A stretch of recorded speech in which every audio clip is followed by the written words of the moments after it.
जी, बुनियादी तौर पर मैंने election commission of Pakistan, chief election commissioner, member और सूबाई इलेक्शन कमीशन को ये 13 सफ़ात पर मुश्तमिल एक रिप्रेजेंटेशन और रखा। इसके बाद मैं हाई कोर्ट जाऊंगा। ये आईनी जिम्मेदारी है। आईने पाकिस्तान 1973 ने आईनी जिम्मेदारी दी इलेक्शन कमीशन ऑफ पाकिस्तान की, और इलेक्शन कमीशन ऑफ पाकिस्तान खामोश बैठा हुआ है। बिस्मिल्लाहिर्रहमानिर्रहीम, अस्सलाम वालेकुम नाज़रीन, इरफान हाशमी आपको अपने शो में खुशामदीद कहता हूँ। व्यूअर्स, पाकिस्तान के अंदर इंतखाबात कोई भी हो, धांधली का नारा जरूर लगता है। जीतने वाले कहते हैं कि इंतखाबात बिल्कुल सही थे और हारने वाले कहते हैं कि धांधली की गई है। लेकिन बाज ऐसे इलेक्शन हैं जिससे पहले हॉर्स ट्रेडिंग की बाज़गश्त आप सुनते हैं।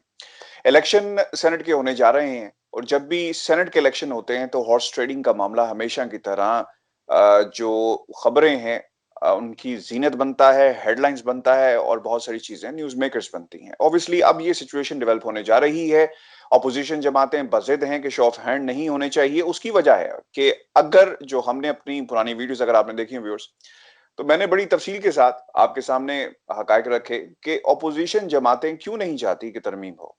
चूंकि कारोबार बंद हो जाएंगे, दुकानें बंद हो जाएंगी। जब आप इक्तदार में ही नहीं आएंगे तो किस तरह सिस्टम को खराब किया जाएगा, माफियाज कैसे बनाए जाएंगे, ये सब चीजें मौजूद हैं। अपोजिशन जमातों की तरफ से इसकी तायद ना करना, उसकी बड़ी वजह यह है कि अब उन्हें ये नजर आ रहा है सेनेट के अंदर जो पोजीशन बनने जा रही है कि पाकिस्तान पीपल्स पार्टी की पोजीशन पीटीआई की पोजीशन से कम मजबूत है। और इसी तरह सबसे ज्यादा नुकसान, यानी सबसे ज्यादा जो रिटायर्ड होने वाले जो उम्मीदवार हैं, सेनेटर्स हैं, वो पाकिस्तान मुस्लिम लीग नून के हैं। इसलिए पाकिस्तान मुस्लिम लीग नून आपको ज्यादा इसकी तनकीद करते हुए नजर आती है। रजा रब्बानी ने भी कहा कि हम इस तरमीम को जो है मंजूर नहीं होने देंगे। शहरी रहमान ने भी ये कहा।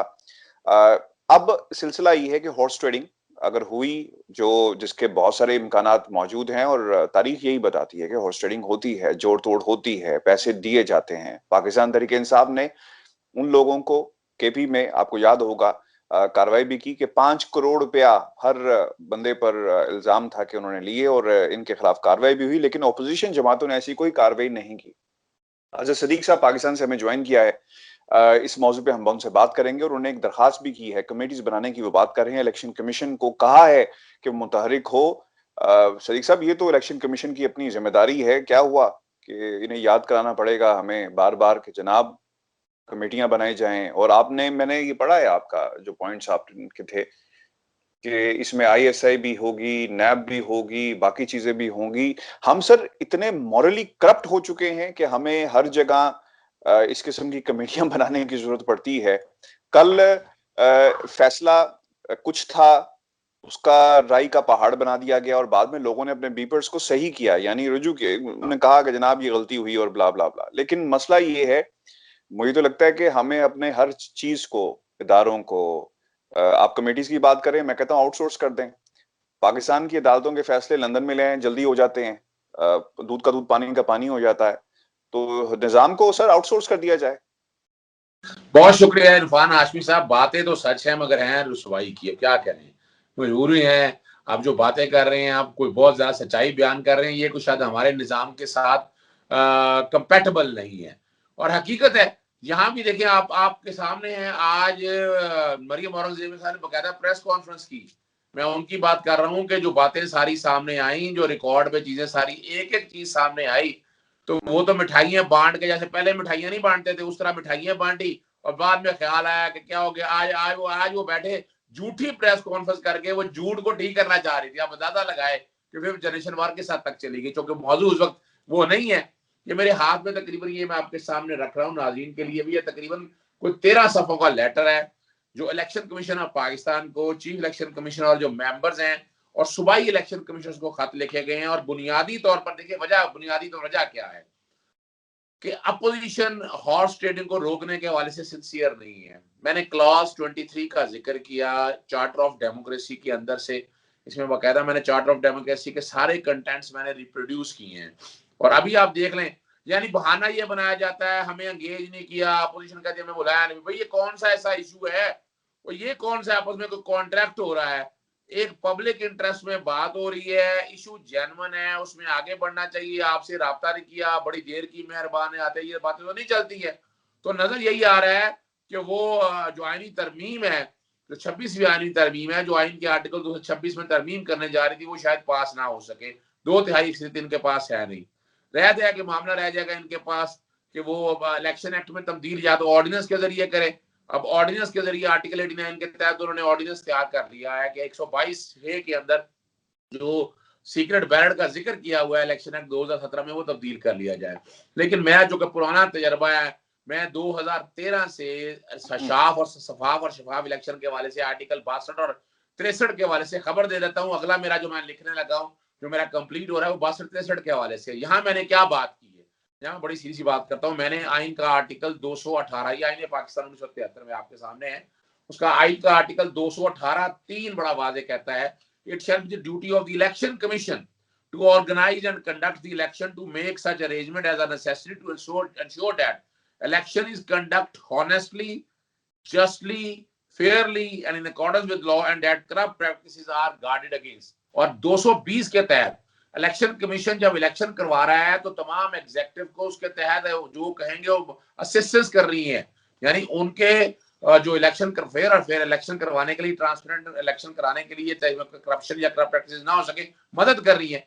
तो ये बाकायदा उनको लिख के जो मैंने तजवीज सामने दी है कि हाई पावर्ड फॉरेंसिक कमेटीज बनाई जाए, यानी आपको एफबीआर को इन्वॉल्व करना है, आपको नैब को इन्वॉल्व करना है, एफआईए को इन्वॉल्व करना है, आपको इन्वॉल्व करना है state bank of Pakistan, SCCP को इन्वॉल्व करना है, कि जो बैठ के, और साथ साथ आईएसआई, आईबी और एमआई के लोग भी साथ शामिल कर कर कि जो धांधली वगैरह करते हैं, जो लोग पैसा, यानी अब यहाँ पर बोलनी, आपको पता 2 बड़ी सियासी जमातों के पास पैसा बहुत है, उनके पास बड़े बड़े इन्वेस्टर मौजूद हैं कि जिन्होंने पीटीआई ने तो लगता है पैसे नहीं खर्च करने इलेक्शन में, तो इनको ज्यादा परेशानी इस हवाले से है कि कहीं इनके वोट भी ना टूट जाए। बात उनकी बड़ी बड़ी ठीक है कि इतना यहाँ पर करोड़ों रुपए की, यानी एक इलेक्शन जो सेनेट का 20 से 30 करोड़ रुपए का पड़ना है एक टिकट के लिए, तो उस कॉन्टेक्स्ट में इन सब लोगों को शामिल करके एक कमेटी पहले ही तश्कील दे दी जाए हर सूबे के ऊपर, हर सूबे के अंदर, 4 सूबों में, और इस्लामाबाद के अंदर भी बाकायदा वहां दे दी जाए, और जो इस सारे मामले को पहले ही मॉनिटर करे।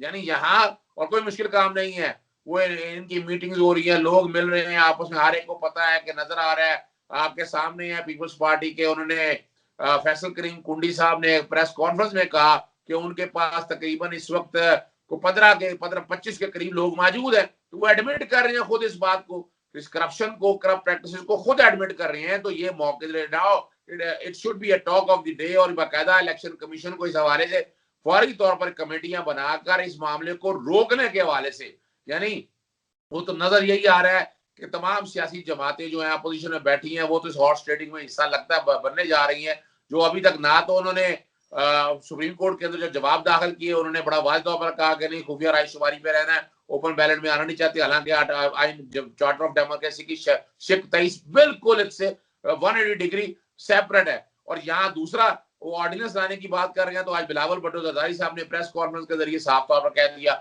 रजा रब्बानी साहब ने, इन सब लोगों ने, ये सो कॉल्ड जो क्लास है, इन सब ने अपना माइंड शो कर दिया कि वो करप्शन का साथ बज़ाहिर दिख रहे दूर के डोल सुहाने, हाथी के दांत खाने के और दिखाने के, और ये बुनियादी तौर पर अवाम को बेवकूफ बना रहे हैं। अब अवाम, मेरा ख्याल है, बेवकूफ बनने नहीं जा रही। ये अब इलेक्शन कमीशन को इसीलिए कहा है कि वो बैठकर फौरी तौर पर इस सारे काम में आए, नहीं आएगी तो हमें लाहौर हाई कोर्ट में रुजू किया जाएगा कि लाहौर हाई कोर्ट को कहा जाएगा कि ये बाकायदा इलेक्शन फेयर और ट्रांसपेरेंट कराने के लिए इलेक्शन कमीशन को हदायत जारी की जाए। अच्छा, ये भी जरा बता दें कि आइन के आर्टिकल गालिबा 96A है या 96 है, जिसमें प्राइम मिनिस्टर के वोट ऑफ नो कॉन्फिडेंस की बात की है, और उस पर भी रोशनी डाल दीजिएगा, क्योंकि कल ये शाहीन ज़बाई साहब से डिस्कशन ये हो रही थी, तो उन्होंने कहा इस पे नाम देना बड़ा जरूरी होता है।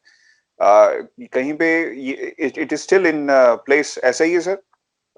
जब आप वज़ीर आज़म के खिलाफ वोट, सवाल मेरा ये है कि वोट ऑफ नो कॉन्फिडेंस आपने अगर वज़ीर आज़म के हवाले से लेकर आनी है, तो आपको एट द सेम टाइम आपको नाम दूसरा भी देना पड़ेगा। तो मकसद ये है कि ये ऑपोजिशन, जैसे मैं एक, अब तो सर्कस बनती जा रही है सदीक साहब, और इस सर्कस में किस तरह इस बात का तयन किया जाएगा कि तमाम जमातें किसी एक नाम पर मुत्तफिक हों। वोट ऑफ नो कॉन्फिडेंस वाली तो चैप्टर मुझे क्लोज होता नजर आता है, लेकिन ये जरूर बताएं कि आइन के अंदर क्या लिखा हुआ है, और एट द सेम टाइम जब आप वोट ऑफ नो कॉन्फिडेंस की रेजोल्यूशन लेकर आएंगे तो उस वक्त आपको नाम भी देना है कि कौन सा बंदा इस यानी वज़ीर आज़म का नेमुल बदल होगा। देखिए 96A जो है वो तो बाकायदा यहाँ से निकाल दिया गया है। 96A पहले था और ये विद इफेक्ट फ्रॉम 16 मई 1977 को ये निकाल दिया गया था। अब 95 रेलेवेंट प्रोविजन है जो बात करती है वोट ऑफ नो कॉन्फिडेंस और प्राइम मिनिस्टर। करारदाद आएगी नो कॉन्फिडेंस के लिए, ये 2/3 not less than 20% of the, यानी करारदाद लाने के लिए सादा मेजोरिटी की बात नहीं है। 20% के कम से कम 20% से कम लोगों का करारदाद वो पेश करेंगे अपना, और कम से कम यानी 3 से 7 दिनों के अंदर उस रेजोल्यूशन को असेंबली के सामने लाना है और उसमें फिर बाकायदा वोट होने हैं और उसके ऊपर बैठकर ये सारी चीजें सामने आनी है। तो यहाँ तक वोट ऑफ नो कॉन्फिडेंस है वो सादा एक्सरियत से पास होना है। सादा एक्सरियत तो इनके पास है नहीं है। और नाम के हवाले से जो 96A है वो अपने गालबन यहाँ से निकाल दिया गया है। और नाम तो देखे ना, डेफिनेटली अगर आप चाह रहे हैं कि ये निकाल के अगला फिर सामने नाम लाना पड़ेगा ना कि है कौन, अगला वज़ीर आज़म कौन हो सकता है, क्या नाम आ सकता है। तो वोट ऑफ अदम एतमाद मूव करने के हवाले से, वोटिंग के हवाले से वो मूव की जा सकती है, उसके लिए गालबन नाम की जरूरत नहीं है। यानी नई नई जो इस वक्त कानून आइन के मुताबिक है, नाम देना जरूरी नहीं, लेकिन पहले ऐसा था कि नाम आपको उसी रेजोल्यूशन के अंदर देना है। बिल्कुल ऐसा ही है, ऐसा ही है जी, ऐसा ही मेरी इत्तला यही है। हाँ बिल्कुल, ये एक चीज थी, अगर उसको क्लियरिफिकेशन इस पे आना बड़ी जरूरी थी। बहुत शुक्रिया सर आपके वक्त का व्यू। जी हमारा आज का शो था, 2 इंतहाई अहम नुकते हमने आज उठाए, एक तो कमेटीज के हवाले से और दूसरी बात इलेक्शन कमीशन का जो रोल है वो बहुत ही इंपॉर्टेंट है कि किस तरह ये हॉर्स ट्रेडिंग को रोका जा सकता है अगर इस रोल को सही तरह अदा किया जाए। अपने सवालात हमें भेजें, कुछ अगर क्वेश्चंस हैं हम उनका जवाब सदीक साहब के सामने रखेंगे, शाहीन सबाई साहब के सामने रखेंगे। कुछ सवालात अगर आपके मेरे से हैं तो वो भी इंशाल्लाह हम आपके साथ कोशिश करेंगे कि उनको उनके जवाब आप तक हम पहुंचाएं। व्यूअर्स, एक और इम्पोर्टेंट चीज ये है कि लंदन के अंदर Daily Mail Mail on Sunday Shahbaz Sharif और अली इमरान केस जो है वो अब चल रहा है।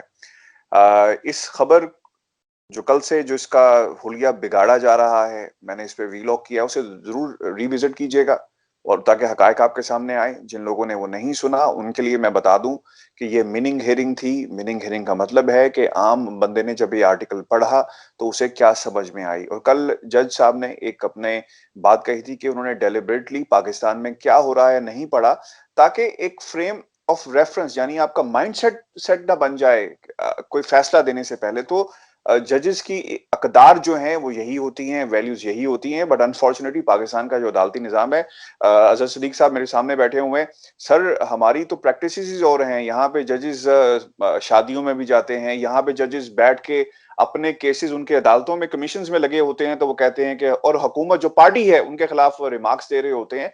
तो हमारी मोरालिटीज और खसूसन अदलिया की मॉरलिटीज और एज कम्पेयर टू यूके और जब कंपैरिजन करें तो सर इसमें जमीन आसमान का फर्क है। जज कह रहा है कि जनाब मैंने नहीं डेलिबरेटली नहीं पढ़ा ताकि मेरे ऊपर उसका असर ना हो, और मैं जो फैसला देने जाऊंगा तो अगर मैंने पढ़ लिया तो शायद उसको कहीं उस पर असरअंदाज हो जाए। तो ये these are the high standard set by the judiciary in UK.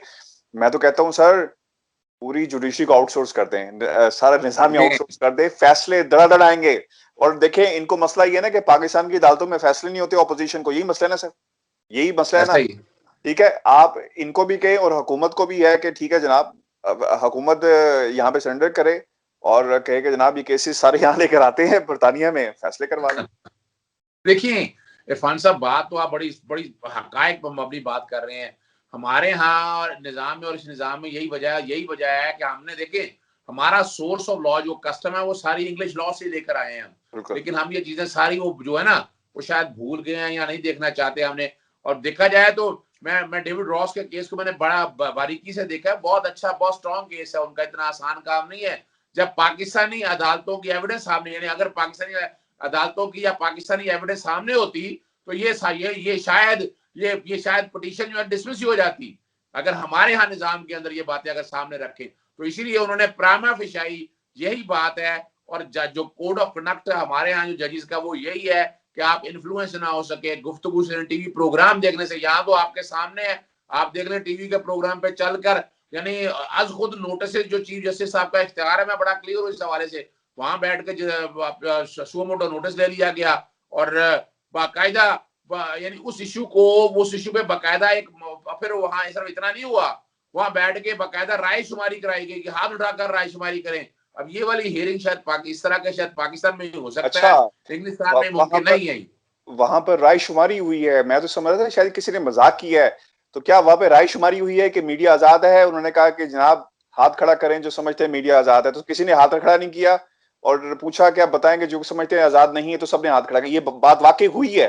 ये दिखे ना, मेरे पास बाकायदा टिकर रहा है वहां पर, मैंने बाकायदा पूछा उनसे। अब देखा जाए तो ये हम इसको कहते हैं कि ये लिस्ट तो कोर्ट के सामने थी ही नहीं।